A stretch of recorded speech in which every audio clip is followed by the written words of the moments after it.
As Trump's armadas surge and deadlines loom, has Khamenei already scored his biggest victory? After Arab partners warned of blowback, is it now Trump's own circle and Israel quietly exposing how weak and time-limited his Iran war plan really is? With Israeli intelligence saying the US can only bomb Iran hard for 4 to 5 days, is the old myth of limitless American might finally being shattered in the Situation Room?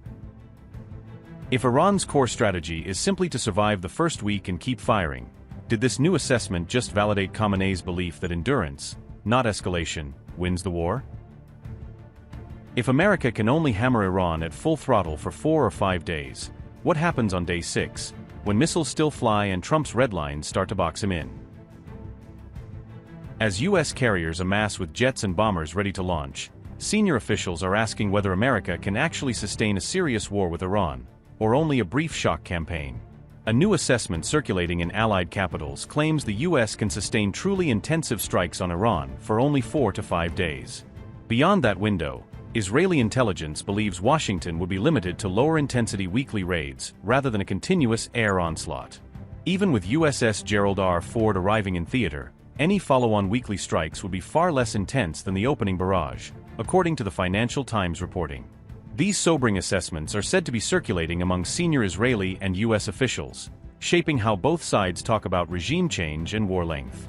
The same reporting says Trump is growing increasingly frustrated as Tehran refuses to curb its nuclear work despite the military buildup around it. Middle East experts told the FT that Trump has cornered himself with public red lines, making it harder to back down without looking weak if Iran holds firm.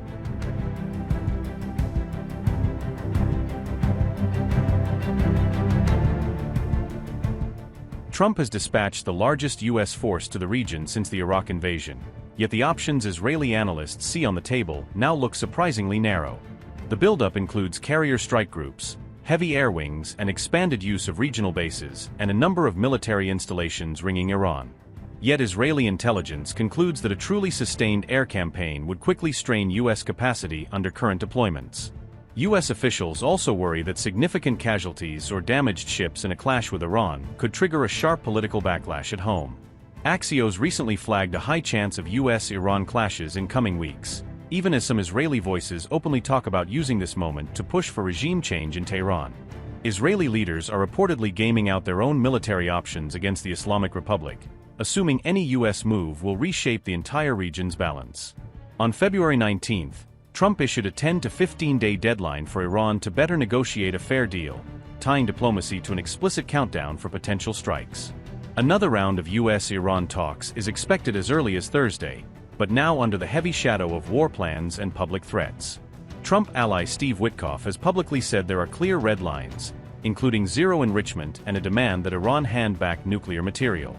Iranian Foreign Minister Abbas Araghchi has branded U.S. policy hostile and one-sided, arguing Washington is still trying to dictate rather than negotiate. Araghchi insists any consensus is only possible if Washington shows respect for Iran and its rights under international norms. Tehran has refused zero enrichment demands, repeating that its nuclear program is for peaceful purposes and that it will not surrender that core capability.